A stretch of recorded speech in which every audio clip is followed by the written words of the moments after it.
Hi, this is James Page for FrontLine Research at DSEI 2025 over at the Teledyne FLIR stand. And we've got a really exciting few moments ahead of us because we're going to have a conversation with Richard Cunha. Richard is Principal Product Manager for something called Sky Carrier. And I think we'll be able to see the Sky Carrier in action behind us, Richard. So why don't you tell us a bit more about it? Yeah, so this is Sky Carrier. It's our ruggedized enclosure for the Sky Ranger, Sky Raider product line of UAS. We're launching it here at the show this year. What it is a ruggedized capability that allows completely autonomous storage and deployment of our UAS, either statically or on the move. Wow, okay. And so what sort of things will it be doing? What sort of missions would this be taking on? So we've designed this to sort of support both mounted and dismounted operations. So you can imagine mounted on a vehicle to provide standoff, chemical, biological, radiological notification, or intelligence, surveillance, and reconnaissance type capabilities, either in free flight or tethered.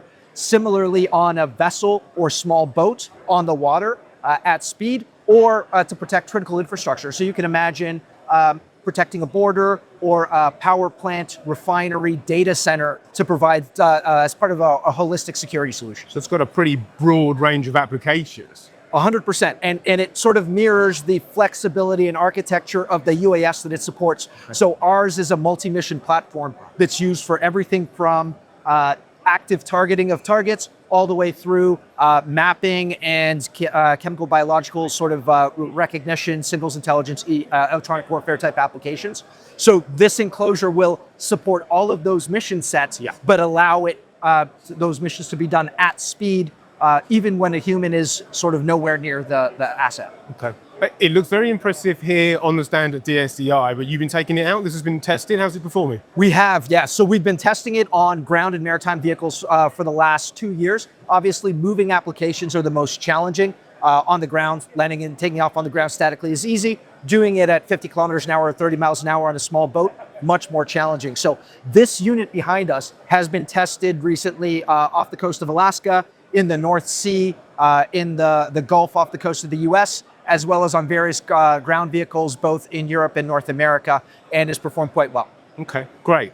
Now, Teledyne FLIR has a lot of other sensing technologies. Have you managed to embed some of that into this product? Yeah, 100%. So we use a lot of the FLIR thermal sensors as part of this product.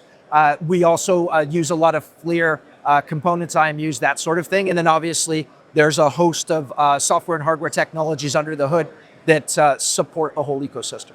Fantastic. It's an incredibly impressive piece of kit. I think my last question really is this available now? Could I take this one home with me? We are taking orders now. Deliveries start in May or June of 2026, and we're looking forward to getting these out in the field.